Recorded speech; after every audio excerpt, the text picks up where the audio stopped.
So hello, Facebook people out there in Facebook land. Thanks for joining. This is the weekly AEON3 meeting, so thanks very much for joining in. And we have a great audience tonight, and we're going to talk about the future of relationships and dating. But first, we're going to go through some of the basic stuff. Welcome to AEON3.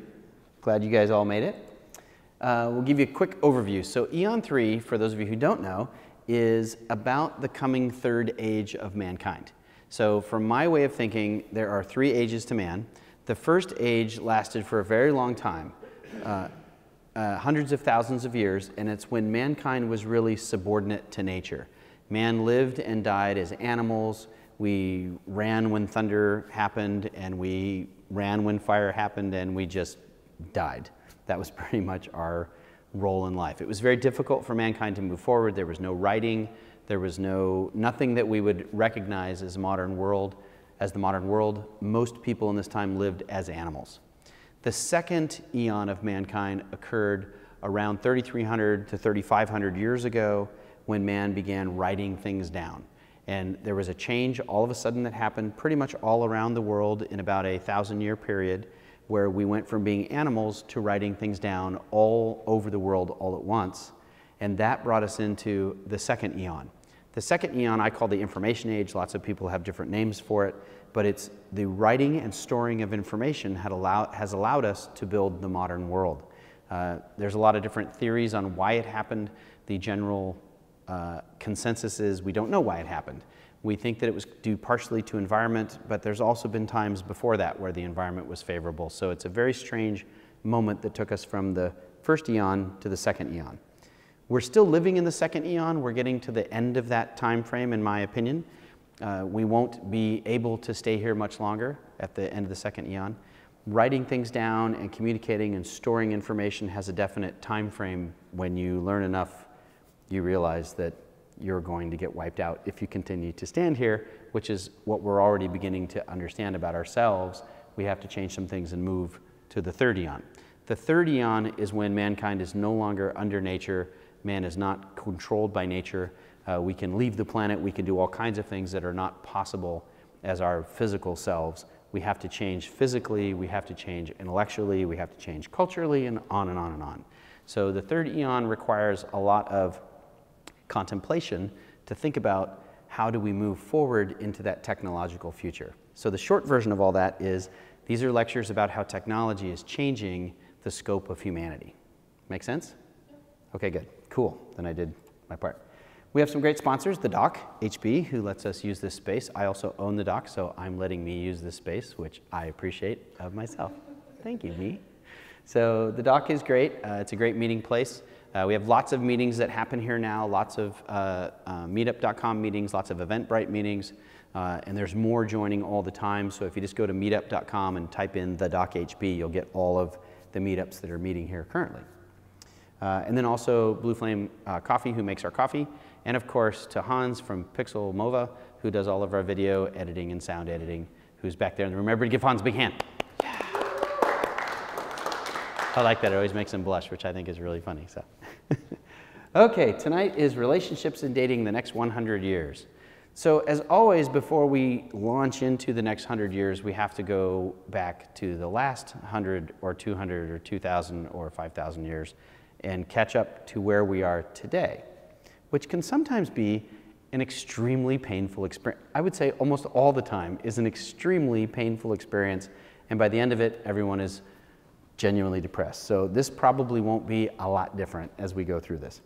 So how we got here today, this is early man. So this is all the way, this combines actually all the different stone ages into one age that I call early man. And it starts from about 2 million BC to 1500 BC. So this is a very long time that human beings lived under these types of dating and relationship rules. And they were, if you were short on ladies, you went out and hit other people over the head or stabbed them with a spear and took their ladies. That was it. And it's bad. I can't express this enough. The more I researched this subject, the more I learned about ancient man and the way that we dealt with dating and relationships. There was no dating, there was no relationships. People told you who to get with. There was no marriage. There was just reproduction. And it makes sense because you were so under the gun from nature, right? You didn't have a lot of choices. The tribe needed members. And if it died out because there wasn't enough babies. Early tribes figured this out really early on and really sought fertile women. That was a big, big thing. And it went on and on for a very long time. And if you ever go back, I wouldn't recommend this, but if you go back and research this time and the way that human tribes survived and the way they reproduced, it's extremely violent, extremely violent. One of the concepts of modern makeup, which is hard to grasp, was carving faces with the tribal symbols to identify your women so that other tribes wouldn't steal them on accident. And that led later to face painting, which led later to makeup and face carving and things really violent. But it makes sense. We lived in a very violent world. Things were very dangerous. And women were under the protection of the men, and the men had the spears, and it was very rough, very rough. This is some Abyssinian women. So that just moved through, by the way, thousands of years in those 3 slides, millions of years of human slave trading of women. Women were the predominant slave trade until the modern era. It's when we began to have slave labor, really starting with the Egyptians, that male slaves became more valuable. Originally, the males were just killed and the women were taken. Later, it became that the males became valuable, but that required a military order and more structured societies to subdue those males, right? Otherwise, they might rise up against you and fight back. So it's really later in life later in human existence, that male slavery became more common. But female slavery goes way back. And it's still happening today. This is actually a modern picture of a woman being abducted. And it's quite horrible, but it is the same truth that's going on today. It still happens. Many cultures have not moved past this and still find great profit and great advantage in the trading and abduction of women. Now, again, not so much in men. Male slave trading is very low right now. We're kind of back to the beginning of the basic human existence of taking and stealing and trading women. How much fun was that so far? Not so fun, right? I warned you, it's always not fun when you go back and look at where we came from. So now we're going back to 1500 BC all the way through modern man. So we put all that Stone Age stuff hopefully behind us, and I wish we could put the rest of it behind us and keep it there, and I know we're trying, so hopefully we'll get there as we move towards Aeon3. So along came around 1300, 1500 BC, the Greeks and the great philosophers, and they began to discuss and conceptualize the very concepts of human existence. And this didn't happen just in the West, in Greece. It also happened in the Far East with Confucius and Taoism, right? They began to really think about what it meant to be human, what it meant to have rights, what was the life of man in its optimal form. What did it mean to be human? And it's interesting that this happened very simultaneously, evolutionary speaking, within a few hundred or thousand years, all over the planet. Very far east, very far west, same ideologies, same basic concepts, same questions, a little bit different answers, but really not too far afield. We began to realize that there could be a greater social order, especially between men and women. And that was really one of the great changes that happened during the Greco-Roman period, was the relationship of men and women. Everything that exists today, without exception, that you think about in relationships between men and women, all of our dating rituals, all of our concepts of a male husband and a female wife, all of our concepts of family, all of our concepts of requirements, fidelity, people from outside the marriage, all of that was invented during this period by these people. All the words we use, matrimony, marriage, all of them are Greek or Roman words that were invented in this time frame. And really, since then, you'll see as we go along, almost nothing has changed. It's quite stunning. We're still living our lives as people in 1500 BC lived from the standpoint of dating, relationships, and marriage, with a few exceptions, but basically the concepts are pretty much the same.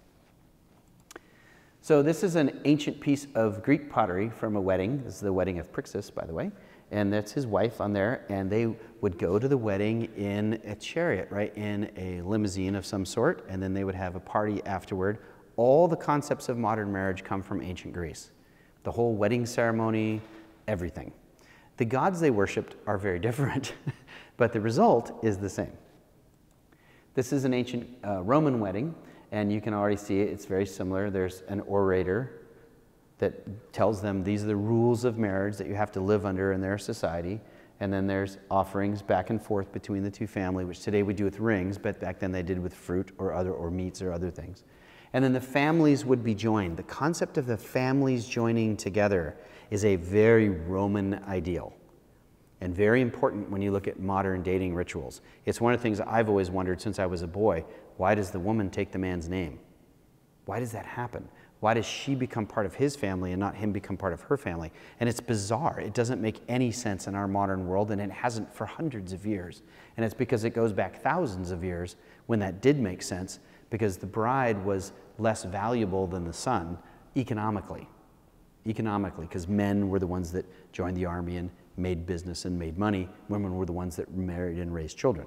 So the woman was traded as an economic asset many times to another family in order to make both families prosper. And it really was designed as a back and forth union. And that's gone on for a long time. But boy, that ended a while ago, didn't it? We don't marry for economic union very often in the West, and certainly not in the East. So it's an issue today with some of the conventions that we have are beginning to seriously break down. And it's funny, I think, watching us kind of struggle with dating and relationships and marriage and what does that mean and why are we doing this and why are we spending so much money on our wedding and why are we having these kind of relative problems, and these people are now my relatives. I don't know them. You know, I know the person I married, or that I'm dating, but why'd I get this? All these other people come with it, and it all goes back to here. Make sense? Everybody rolling along? Okay. And then a little problem happened in Rome. The Roman Empire fell. This caused a major problem for dating and relationships, a major problem, because the structure that enforced fidelity, monogamy, right, all those things, and the economic union of the families was the Roman legions, the armies. Without that Roman government and politic body and all that was gone, the whole infrastructure of marriage and the values of it became really difficult all of a sudden. So we began with the Dark Ages, and suddenly women and babies were like pawns again being traded between powerful men. And it was really those unions of the Dark Ages that created the future empires of the world. But it really was back, like we had gone back thousands of years. And it was just as bad, and sometimes I think even more brutal. There's so many pictures from this time that are just horrible of things that were going on in families and relationships.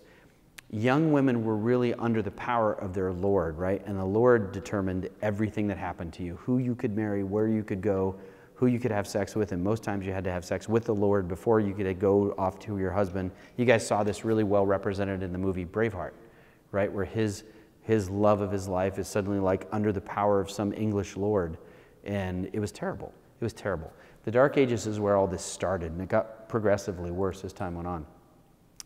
Most men of power, to then preserve and embolden their family, make their family stronger, dated their sisters, hence our friends here. You guys know who this is, right? Danneries and Fisseries.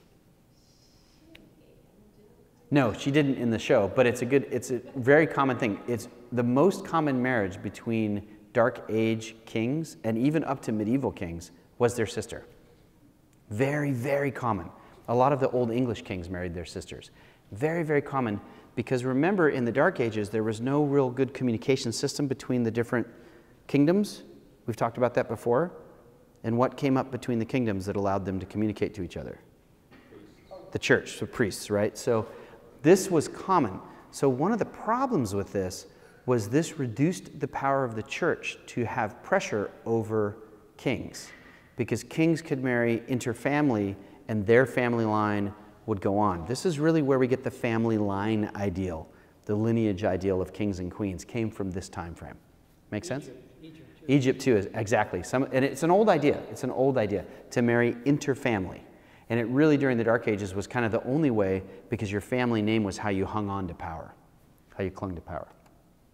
And this is a good example. This is one of the modern families that rose to the end of the 19th century, and they're all interrelated. They're all brothers and sisters and cousins, and you guys know this. You guys know this from the Windsors, which is actually the Saxe-Gothbergs, which is actually this family, because the kings and queens of England today aren't English, they're German. They just changed their name to Windsor to sound less German in World War I. So, but that is the lineage of how kingdoms were managed during that whole time frame. Also, Catherine the Great, by the way, is part of this family tree. She's not Russian, she's German as well. So really interesting, when you start to really look at European kings and queens, most of them were interbred or traded or married their sister or their cousin. Very odd. So the Catholic Church didn't like that. The church in general didn't like that. So they really started saying, that's no good. It's not allowable to marry your sister and your cousin. And they came up with canon law that said you had to originally be 4 degrees apart, and then they increased that to 6 degrees apart. This is a direct attack on feudal kings and queens. I can't get that across enough. That's where that idea that you can't marry interbred in your family came from. It's from the church, but not because it's right, which I think we all would agree today it's probably right, but it was really to break that hold that the monarchies had over the church and to give the church power. It was a power play between the church and the kingdoms. Make sense? It's creepy, but that's really what it was all about. So they came up with this idea. And you remember this guy, right? The ultimate guy that said, I'm the king, I'm not going to do what the church tells me, I can do whatever I want, literally. We're going to come back to him later. So what this led directly to was something called manoralism. The manor. I'm the king of my castle, I'm the lord of my manor, right? And manoralism is kind of strange. You would have a hierarchy where you had different people doing different jobs, and they could marry within their level. Everyone stayed at their level. It's a little bit different than a class society, but it is a very class society. But it's about where the power lies for dating and marriage and relationships had to be within your class and within your manorial level. And here's kind of just a little slide so you could get the idea of how the money and everything flowed.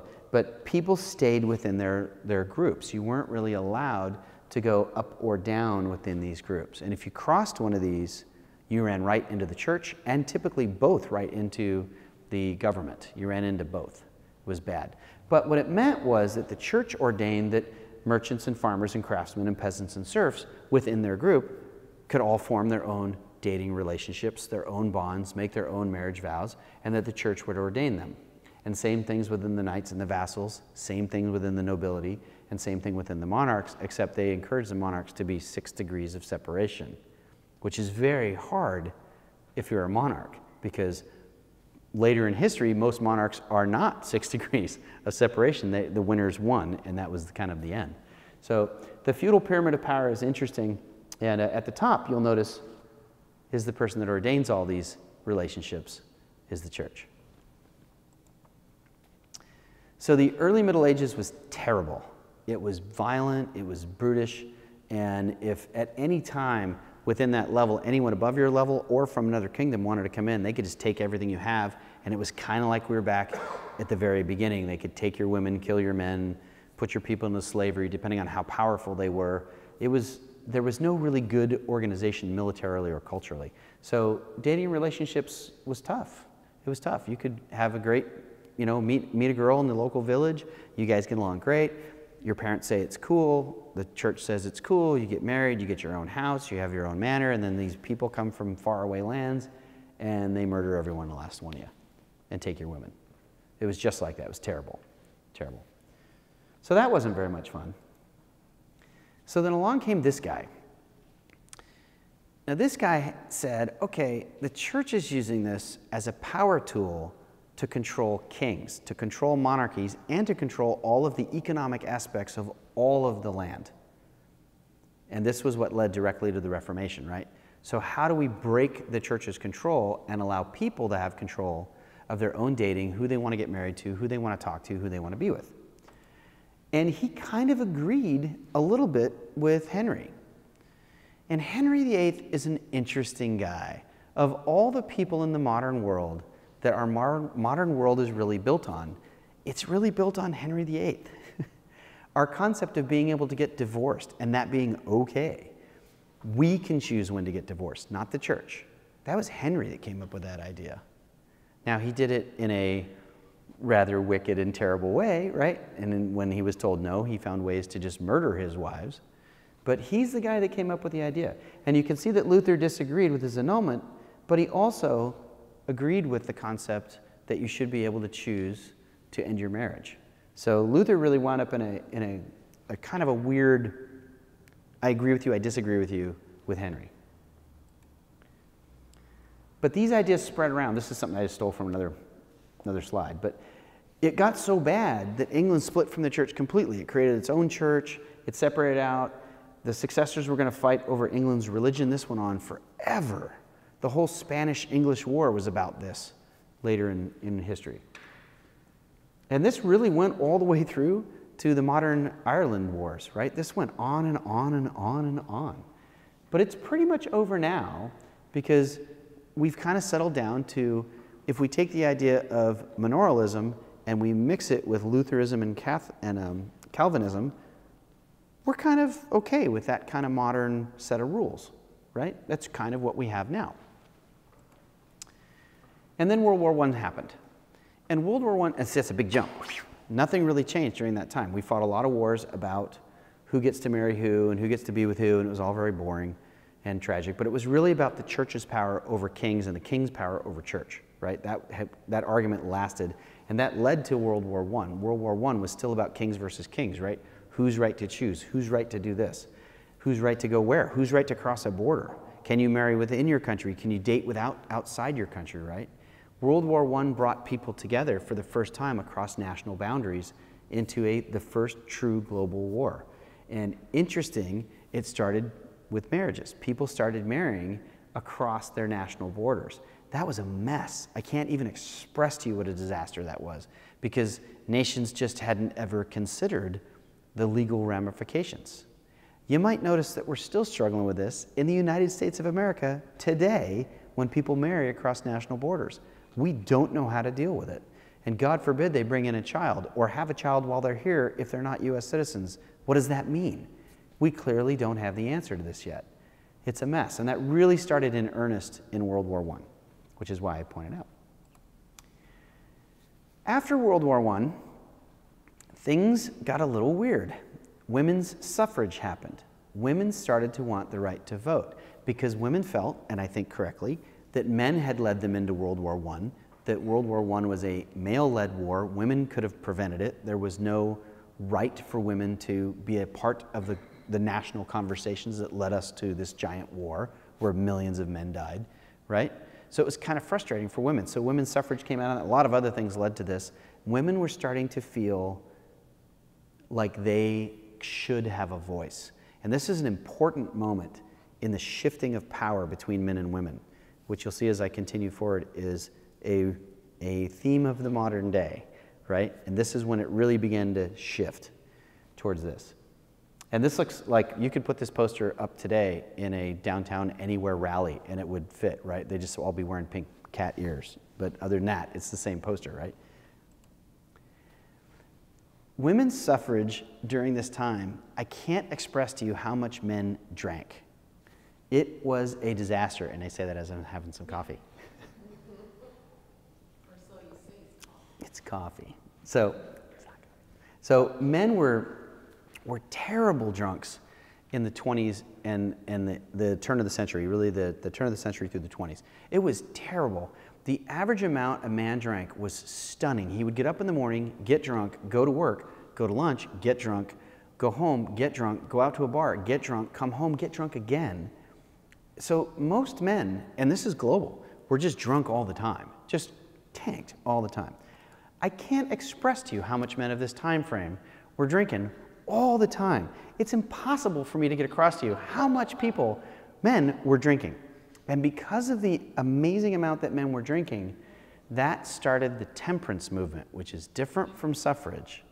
The temperance movement was that men should temper themselves, and that alcohol is the devil, and that we needed to squash alcohol because that's what was ruining our marriages, our relationships, our families were all being ripped apart by alcohol. That's where prohibition came from. And I don't think I want to kiss any of those women. They're just not attractive, just saying. But it really led to this concept of putting men down, of conquering men, taking away men's rights, And I think that men had pushed this so far that the only way to get out of it was to push back hard. And this started, of course, in World War II with Rosie the Riveter and some of the things. Women began to hold men's jobs, but not at equal pay, not even close. But having those jobs and having the right to vote gave women a moment where they could come back and they could fight for their rights, and they had a chance to actually set some of these wrongs right. And women really putting the squeeze on men was really the hallmark of the Prohibition years. Anybody remember what happened after Prohibition? No? Well, World War II happened. That happened. So everybody went to war. Everybody, men, women, everybody. This was an equal opportunity war. It didn't care who you were, where you were, what color you were, what race you were, what sex you were, you went to war. Everywhere. This was fight or die, or your nation was gone. And it was an outstanding achievement on everyone's part. Even the Axis nations, everyone went to war on all sides.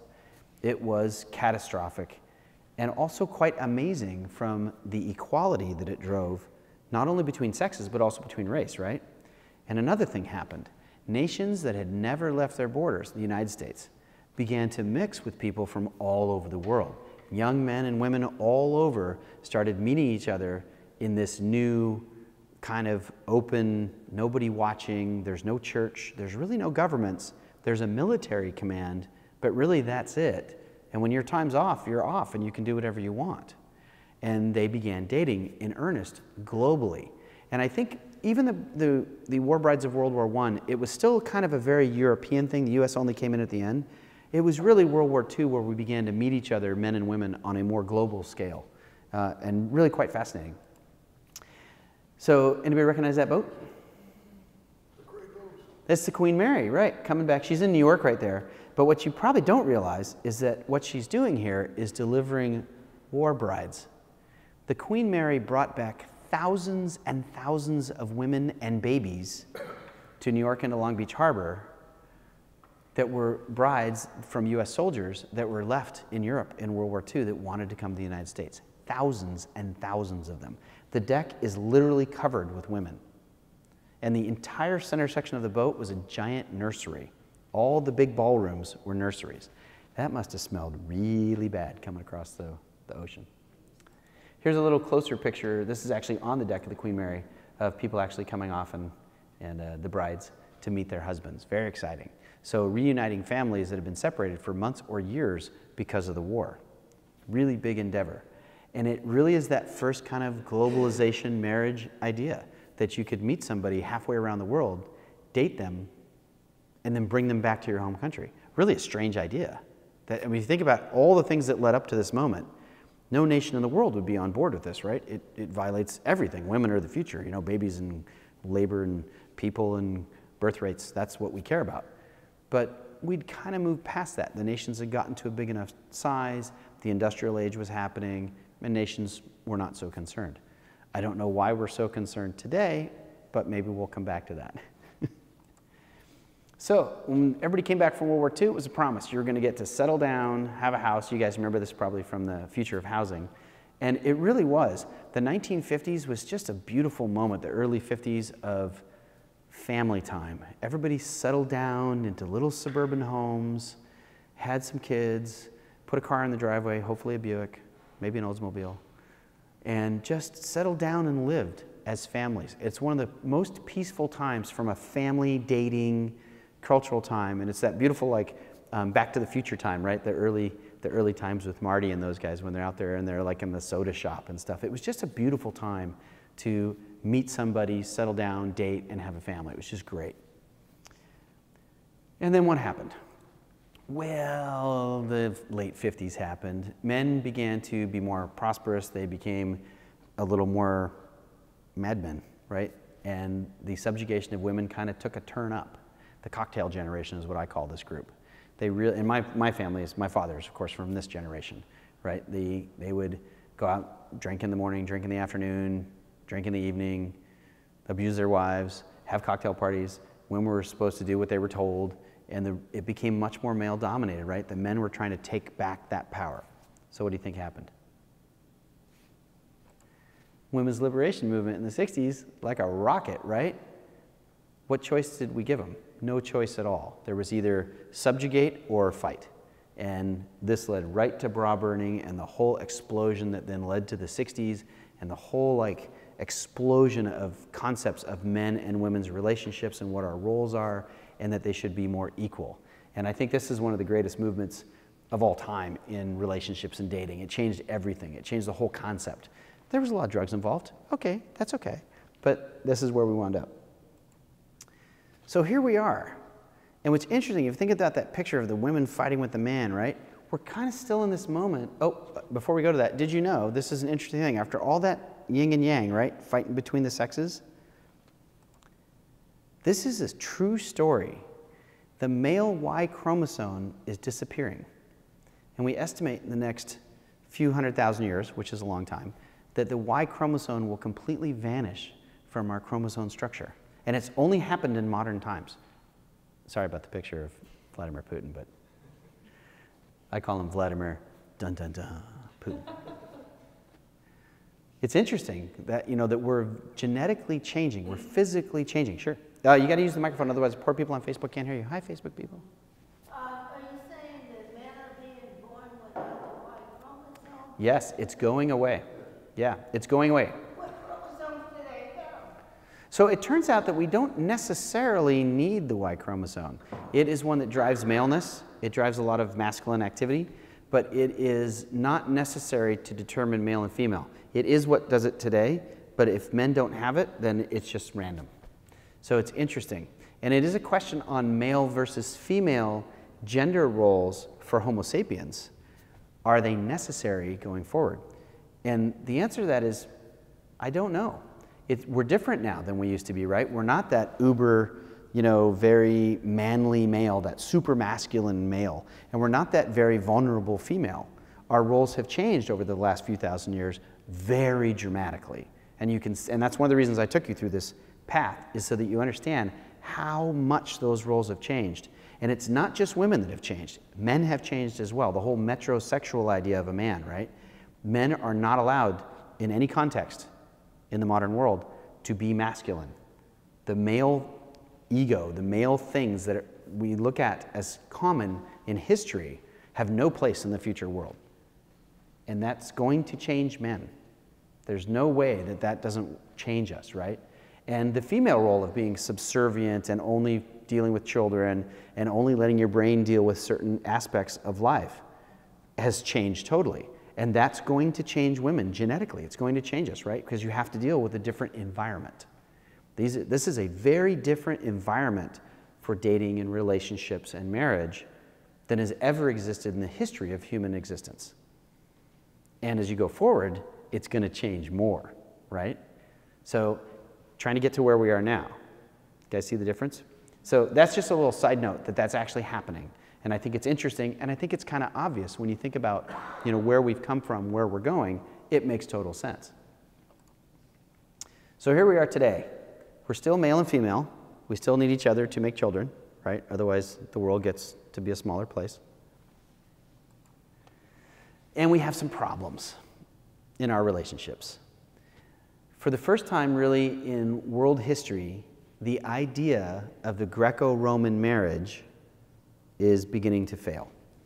And you can really see it in this chart. It was hanging on okay until women's lib. And that was the breaking point. It's when women became more equal with men. They don't need us. They don't need us for money. As we wage stabilize women to men, right, which we should do, right, they need us less and less. And we need them less and less. There's a huge counter reaction that's happened during this of all types of internet-based male sexual desire, fantasy fulfillment, right? So men more and more need women less and less and less. So that's leading to that. We're not bonded together in that inextricable family requirement that the only way to have children, the only way to live, the only way to have a business, the only way to survive is to divide the labor, right? We're not doing that anymore. And that's a massive change in social engagement between men and women that really just occurred. And that chart shows it better. And this goes back, if you go back a long ways, it kind of goes up and down. And a lot of it really is related to birth rates and not really so much to men and women. What is that? So, What is that? GMR? so male and females, this is, marriage for males and females. Sorry, I should have said that. And then it's got different things that happened. How much higher for men? People getting married. I don't understand. Higher percentage of men are getting married. No, I think it's just the total number. I don't know if it's a higher percentage. And it might be because men are getting married more than one time. I'm not sure what this is. It's also from the UK, so it's obviously suspect. But growth in marriage rate is what they called it. That's why the Asylum and Immigration Act of 2004 doesn't matter to you, because that's UK law. This one's probably better. This one relates directly to the United States. This is per 1,000 people. And you can really see, what's interesting to me is the flat line before World War II all the way back to 1860. And then you see when World War I ends, and you see the difference from World War I to World War II. And I don't know what the two different ones are. Oh, marriage and divorce. Marriage and divorce. But it shows the exact same track as the UK divorce rate, the UK marriage rate chart. It's almost identical between the two. And it's different. It's a different thing. And recognize also that's per 1,000 people. That's not a total number. That's per 1,000. So that isn't like you're looking at population growth. That is per 1,000 people. That's a per capita number. But what's interesting is if you go back to the 1870s, not a lot of people got divorced. That didn't happen. Divorce really peaked after World War II. And I think it's a lot of those war brides when they came to the new country and they moved around and things just were bizarre. There was a whole cultural upheaval that then caused people to change. Or people were shell-shocked. The guys came back from the war different. Sure. Yeah, exactly. Yeah, they were changed. And I think, we've talked a little bit about the post-World War II experience and how much we didn't understand post-traumatic stress disorder and that everybody had it. Literally every person in the world had it. Women, men, everybody had it. So it's probably not unusual that as we headed, towards the 50s, things were a disaster. And then if you look at from 1968 to 1970, that's the women's lib movement completely. Women were just done with men. Are you sure women's lib was the only thing that changed things? Because I seem to remember hearing that before that, men started wanting to opt out of traditional marriage. You had the beatniks. Sure, yeah. And maybe mid to late 60s, men weren't wanting to get married so much.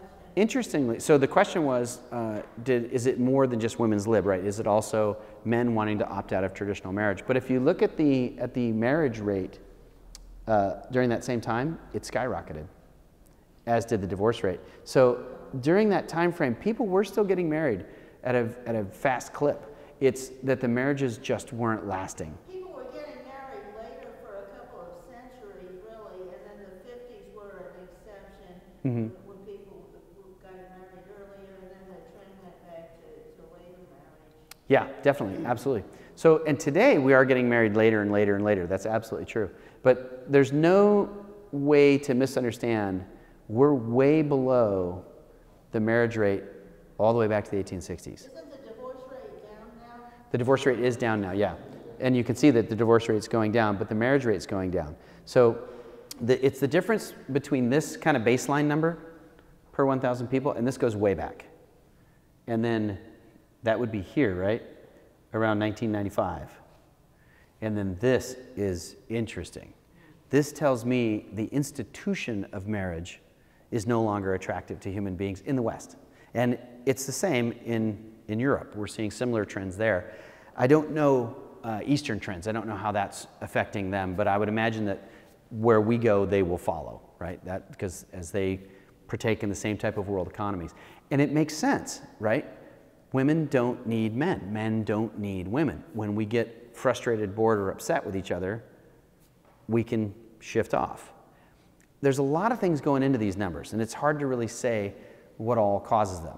One of the things I think is interesting, if you look at the total time that people were married, way back, 1400s, it was only like 20 years or less, 15 years or 5 years. That's because you got married when you were 15 to 20, and then you died when you were 35. So your marriage time was fairly low, right? You had time, you raised kids, and then you died. As we move into the modern world and people are living very long lives, and then you equate us, right, so that we're equals, that really calls into question, what's the point of becoming married? Other than the commitment part, right? I'm committing to you and you're committing to me. What's the point of that? And a lot of people are just opting not to start. And I think the not starting the marriage is what's causing the divorce rate to go down. Less people are getting married, therefore less people can get divorced because less people are getting married. It's actually pretty similar that those two are tracking together. And you see that big giant drop in the divorce rate around 1997 or so. And that's, I think, just, it equates to just, there's just fewer people to get divorced. There's another thing there, that's related. It used to be that living, a man and woman living together without marriage, that was a sin, and it was looked down on in society. But now it's much more acceptable now. Yeah, so what you're saying, I'm just going to repeat it for the folks online. So you're saying that during the time frame, it used to be that it was much less acceptable for a man and a woman to live together outside of marriage because it was a sin. And today, that's not such a big deal because the church is also kind of losing ground here too, right? Religion seems like it's losing ground. But interestingly, we're going to talk about religion in a couple of weeks. Religion isn't losing ground. Religion is actually up right now in terms of attendance. But the religious canon, the rules of religion, are more encompassing of people living together outside of marriage under certain rules, right? Like if you start having babies outside of marriage, the church is no longer with you. But when we live in a modern world with contraceptives and all types of other types of things, the church rules get a little fuzzy on what's right and wrong in a family, right? So they've kind of stuck with the family rules. But either way, this chart still holds. It's an interesting chart and really shows us there's been a phenomenal change that really just hit us. And it's, if you look at the reaction from World War II, man, that's a lot of upheaval in dating and relationships and the relationships between men and women, who does what, who goes where, and it's a mess. It's a mess. I can't even say that enough. It's a mess. And oh, by the way, it's about to get phenomenally worse. So what's next for us? So as we start to get to where we are today, right, what are we introducing into the dating side of the game? Technology. All kinds of technology, right? And you guys know what we're going to do. We want this technology, right? We want it to tell us who we're compatible with and who we can be with and, you know, what's going to make us happy and how do we get what we want from a great relationship. But the reality is that equal people living together with no binding force between them, with no real mutual benefit pact, it's hard to say how marriage is going to last, right? How is marriage as an institution going to work? And if you start throwing into that we're now living longer, happier, more productive, healthy lives, when I say till death do us part, what does that even mean? How long am I going to live? What am I really signing up for, right? The marriage vows alone, if you listen to them today, are from the Romans, right? They just don't make sense in the modern world. Now add new technology in life extension, new technology in medicine, the ability to change genders medically. What does that mean? It means marriage is under an assault that I don't think it's going to recover from. I think some people will choose for that, but I think we need to think of something new. And lots of people are thinking about this. There's all kinds of ideas, all kinds of ideas. So let's talk about the next 100 years. So before we get going, I want to open it up to you guys. That was a lot of stuff to ingest to get to where we are today. And it probably made you a little uncomfortable. Probably not as bad as some of the other ones. Some of the other ones are really terrible, right? This one wasn't so bad. People are generally happy today, generally. How many people here know somebody who got divorced? Can you pass her the microphone? How many people? Everybody, right? Anybody not know anybody that got divorced? Anybody not have friends that are divorced? Right, it's everybody. It's almost all of us get divorced at one point or another. I would say that it's all about having kids. So, you know, if you want to have a family, then you get married. Because if you're not married, it doesn't help you because the kids are going to win. If there's not two of you. And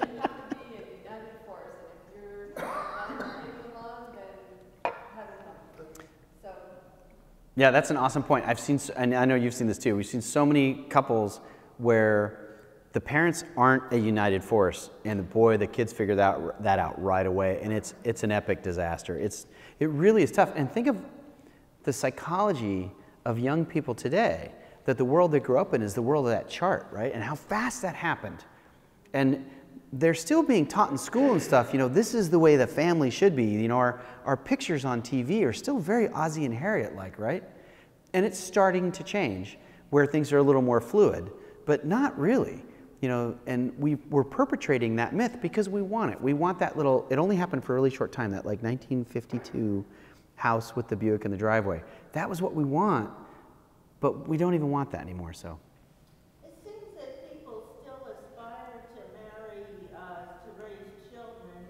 It's still considered preferable to have two incomes and two people to do everything, and some people want to have somebody stay home for a while. Sure, sure.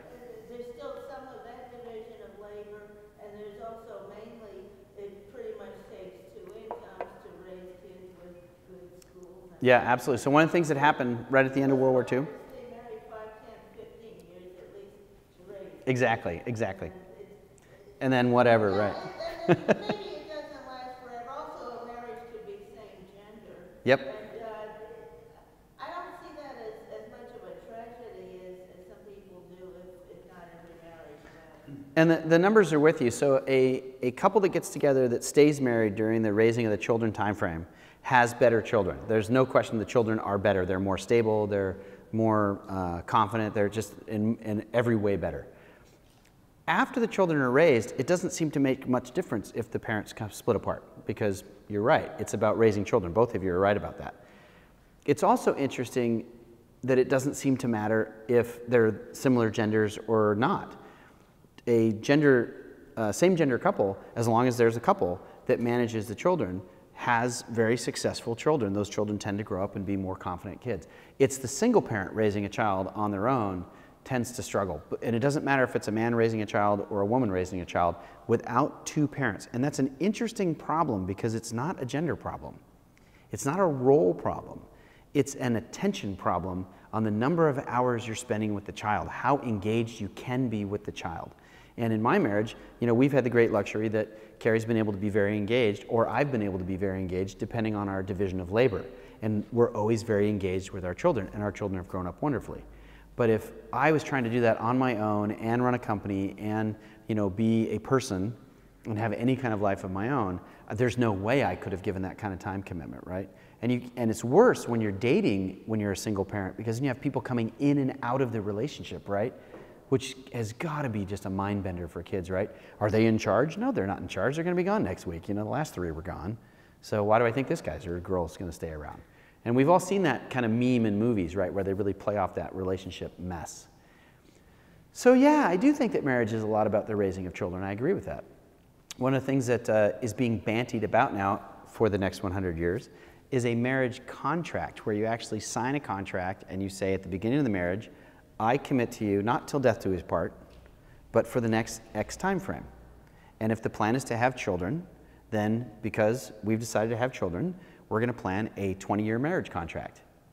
Now, a marriage contract is an interesting idea, because if you have a contract, there can be penalty clauses that can be financial if you break the contract.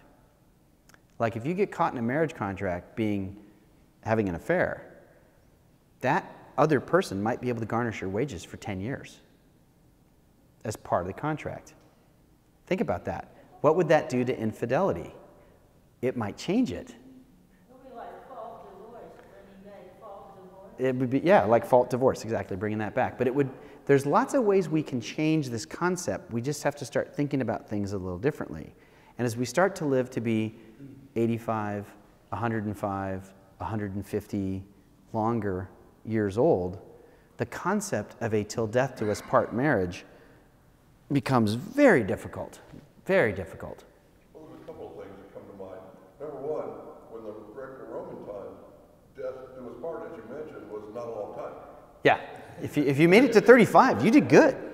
You were pretty proud of yourself. On the marriage contract, too, infidelity is already going to drop because of the whole thing we've talked about before, the whole iPhone track you.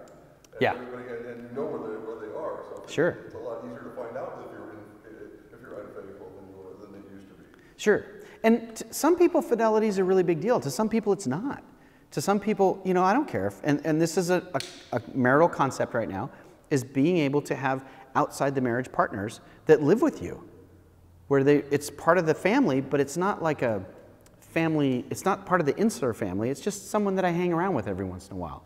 And that's a thing that's up and coming right now, especially in Europe. It's very popular to have a third person or fourth person. And it's kind of that, was that Peter, Paul, Mary, Jane, whatever that movie was, you know, kind of that kind of concept from the 70s. That wasn't the name of the movie, but I don't remember the name. But yeah, that concept is, I think, going to come back a little bit because it is about raising children. You guys are right. And I like that women get that, and I don't think men get that because we have this kind of tendency that we're doing man thing, right? We're going to go, we're going to get a job, we're going to have a career, we're going to make money. We're very myopically focused on that. And it's not until we have kids that then it's like a light goes off and we're like, oh crap, I can't do that anymore. I have to do this now. And we need to start training men differently from when they're little, that they know that at some point in their life, if they choose to have children, they need to focus on that. And we don't do that at all. Think about how bizarre that is. I've seen men literally in their 70s choosing to have babies with young women. That's cool as long as you're focusing in on that, right? You're going to be there for that kid. Are you really at 70 years old going to coach soccer again? Are you going to be there for 20 years? And are you going to be there, right? I couldn't do it. If somebody asked me to go back and raise a child now from, oh my goodness, I'm tired.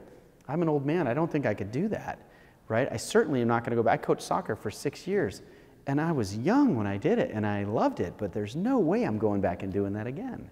So it's interesting when you look at how we're building these relationship blocks, and our concepts of human aging are changing. And that's going to get worse as we go down this technology path that changes us biologically, right? And we start to live longer, or maybe I could go back and be 20 again. So if I could go back and be 30 years old again, would it mean that now I could sign a marriage contract to engage in raising of new children? Yeah, I could probably physically do it and commit to 20 years. But should I? See, you run into some weird questions, because if everybody starts having babies and can reset their ages, we can't all have babies again, right? We're already having a population problem. And if we suddenly all could live forever at any age we want, which is technologically apparently possible, that's going to mess us up in the next 100 years. It's going to be a real problem on dating and relationships, because dating and having a relationship without a goal seems odd to me. But I was born in a different time frame than people being born today, right? Maybe it's not odd that you date, have a relationship, and get to have one go at raising children. Or depending on populations, you get to have a second, or you don't, right? Or you raise somebody else's child. We're going to have to find whole different words to even describe this future reality that we're all going to live under. And it's coming like a freight train, right? Remember that chart, how fast everything is happening. This next stuff is going to happen within the next 50, 60 years, within my lifetime, right? Or at the end of maybe in my daughter's lifetime. They're going to have to deal with a world that's just violently different, dating and relationship-wise, than the world that we grew up in. Well, people used to, of course, as you said before, die, and then the partner would remarry and have more Yeah. kids. So that hasn't really changed. It's just that marriages are ending in other ways than death. Well, a lot of it is that we're living a lot longer. Yeah, and we're also much healthier. People used to, by the time they were pretty much 50 or 60, they became pretty decrepit even 30 years ago, just a short while ago. Today, it's not unusual for somebody in their 70s, 80s, and even the 90s to still be out playing tennis. So that's different. That is different. Our medical technology is really changing the world. And, you know, I know you can talk a little about some of the things that are coming, but we're really going to change a lot biologically in the next 100 years. And I can think of no area that we're least prepared for that change than dating, relationships, marriage, and family. It's the social side of that that we're not considering. Because today everyone wants to get together, right? So we use technology, we go to match.com, or if you just want to, get together, tinder.com, or whatever you go to, you flick, slide. I tried that once, it was so embarrassing.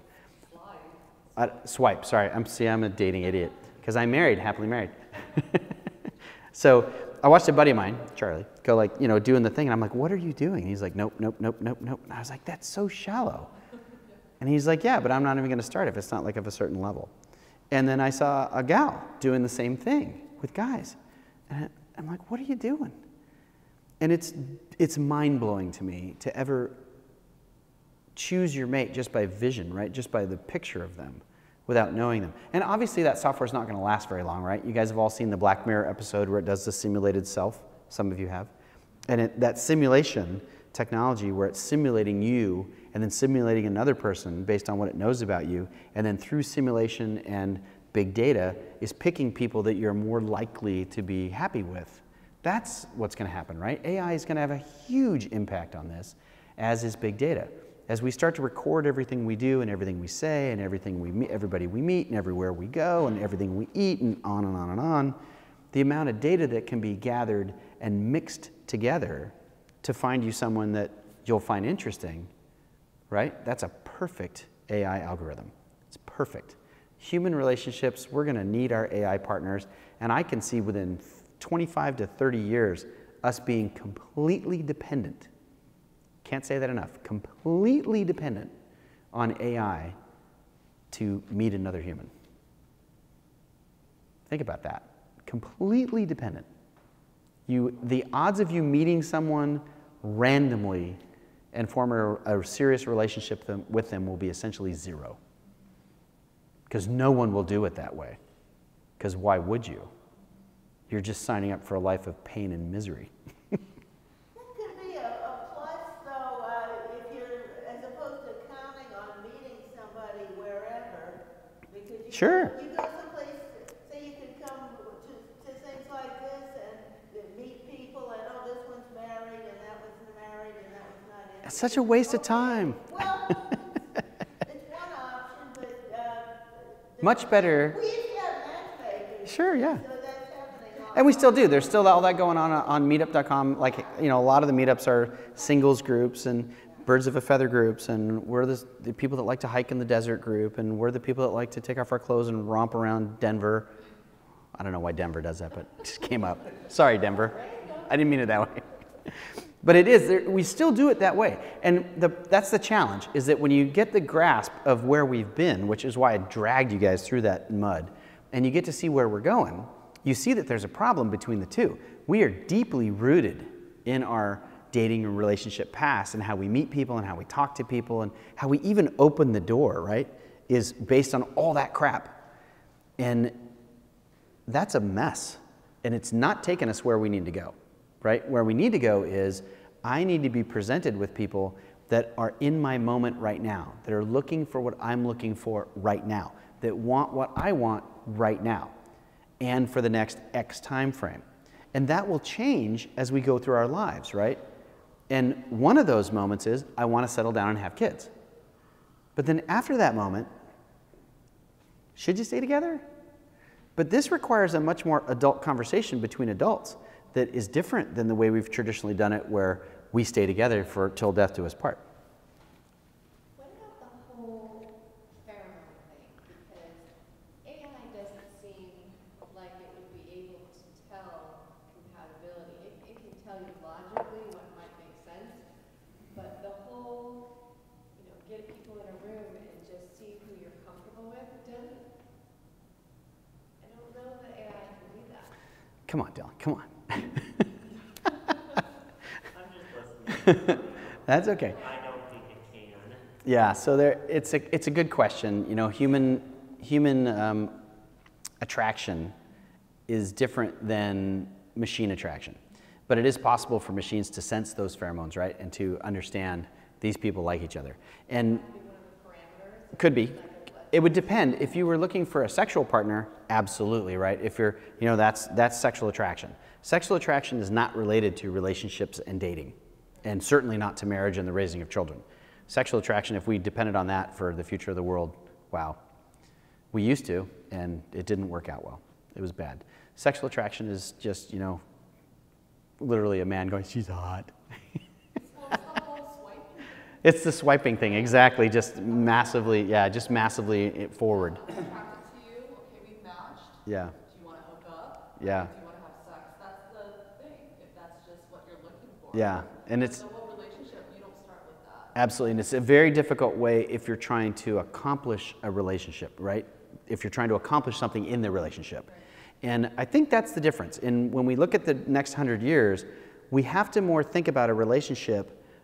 What am I trying to accomplish with the relationship that I'm seeking at this stage in my life, right? Because after you're past the child-rearing years, you're seeking something very different in a relationship, right?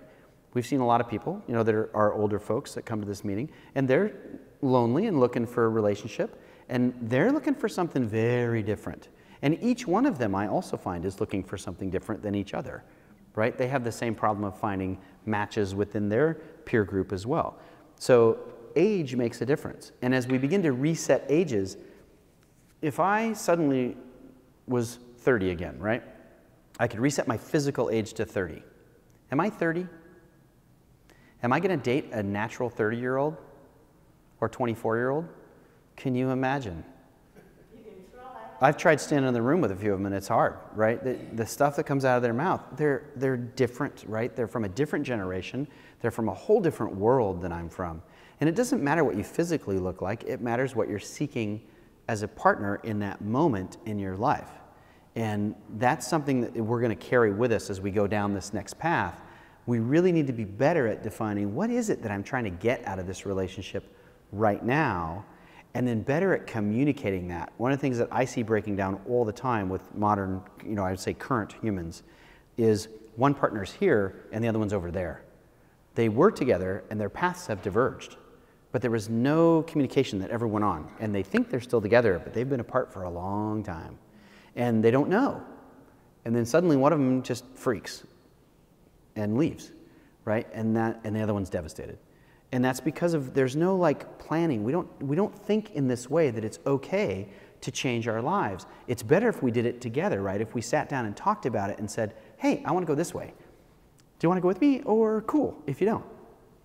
Cool, right? But we still have common law property, right? We still have all the stuff that comes from the Roman era.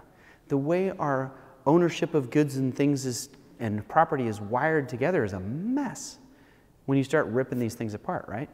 So the actual ownership of property has to change. The way we think about contractually buying a house together. Because here's the other thing. Since World War II, when women entered the workforce, yes, their wages were not equal. They used to be like here to there, right? And now they're getting like somewhere in here. So, but women contribute.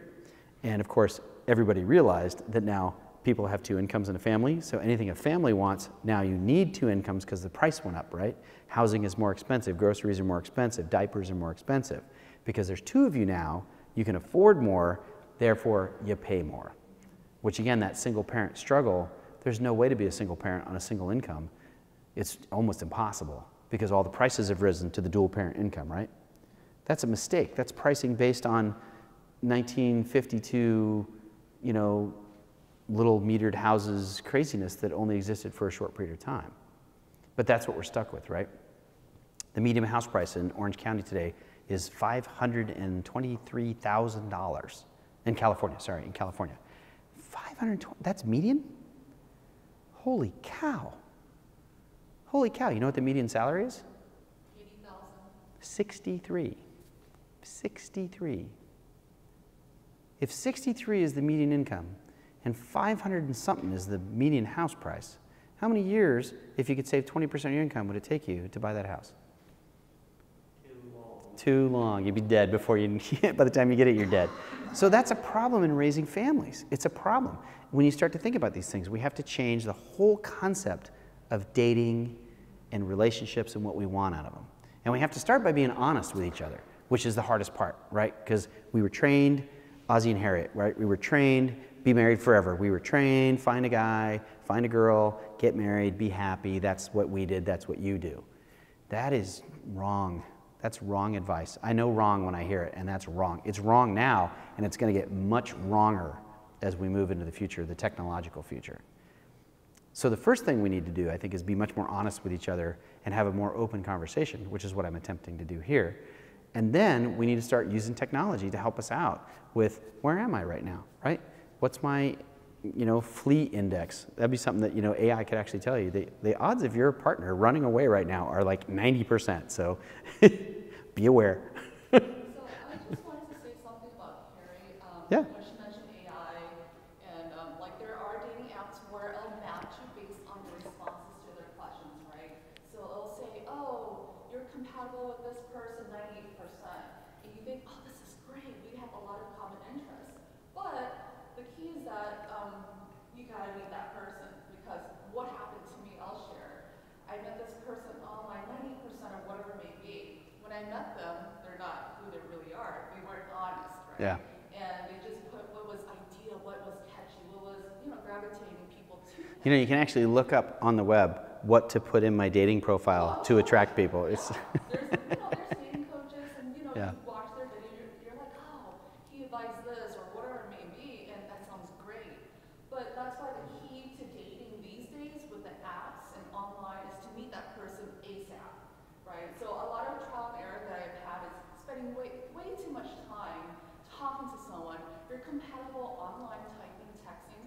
There's that lull of like, what can I say that's really awesome? Or, things like that. Or spending too much time on the phone. Even you're compatible on Yeah. the phone, with that chemistry, when you meet, you're like, whoa, it's like, why are we compatible? Why am I not feeling it? Yeah. So that's the key, is to meet someone as soon as possible and have that attraction. Yeah, it's tough. It's a tough world out there. And I think, like I said, I think it's going to get tougher. And I think I think the people making this software need to also understand that they're very gameable, right? It's very easy to game the dating systems. And that's a problem. That's a problem. And I think I'm very positive on AI. I know Elon Musk is very negative on AI. Sorry, Elon. But I'm very positive. I do think there'll be some mistakes that we make along the way, sure. But this is one area in particular where I think AI can really help us, right? Because it can get through a lot more data and in a more honest way, because we're biased, right? We're going to look at it as humans, and we read into it what we want to hear, so it's a little bit skewed.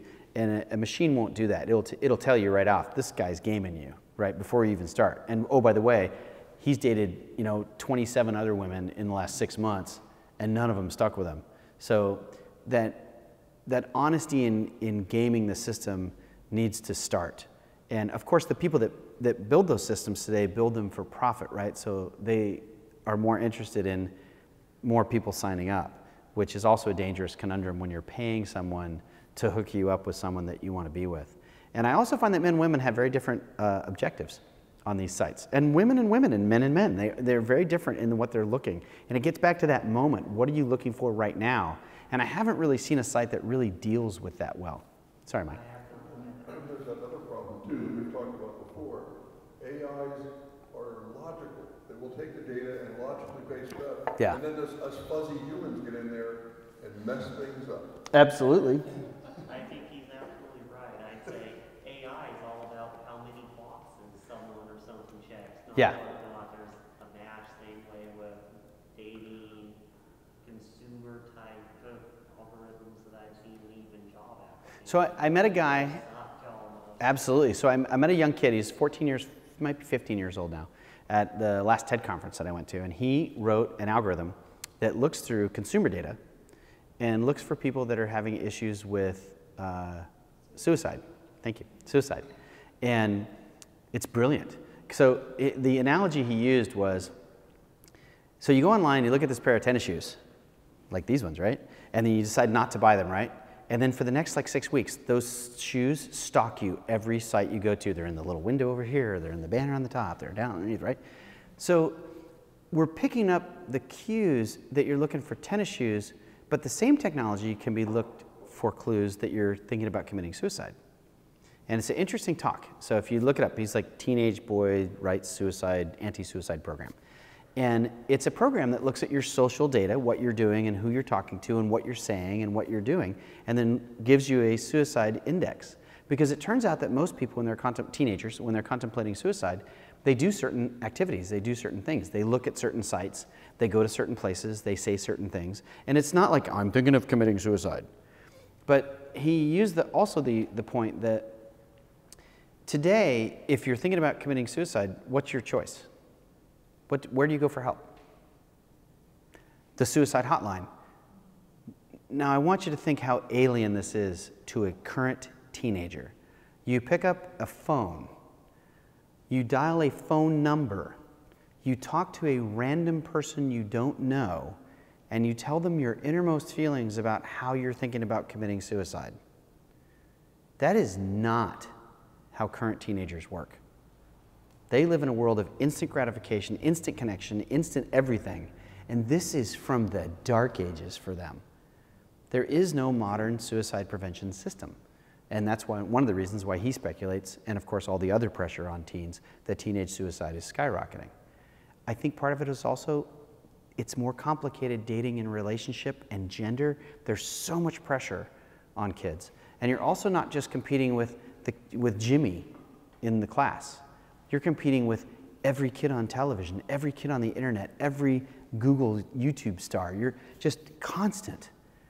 And to try to live in that world and then find somebody, right, to date or have a relationship is mind-bending. And it's rough on kids. And I think one of the things we're going to see as a fallout of this is we're going to go through a whole generation here that's going to have real challenges on what we found fairly simple, right? It's just different for them. They live in an interconnected world. So that was kind of a negative thing to leave it on, but we're at our 8 o'clock hour. So I wanted to kind of wind down. Did you have another question? Because we need anything to not end on that number. I want to end on a more optimistic note. These kids are bright. They will figure out new rules for this. Yes. And they won't have the completeness that you're thinking about. Absolutely. And I do know for a fact that they're always listening. They're listening to me, they're listening to people talking, they're listening to all the conversations that are going on, and they're trying all these dating sites, and they're figuring it out because they do have more access to information, right? I figured this out. Anybody could figure this out. I just went and looked it up, right? It's obvious as obvious can be. So I totally agree. They're going to figure it out. So awesome. Good for them. All right, you guys, so we're going to go into what's called overtime now. We're going to say goodbye to our friends on Facebook. Thank you, Facebook people, for hanging out for so long, if any of you are still there. And then we're going to go to a smaller group where we just talk. So thanks, everybody. Thanks for coming. It was awesome.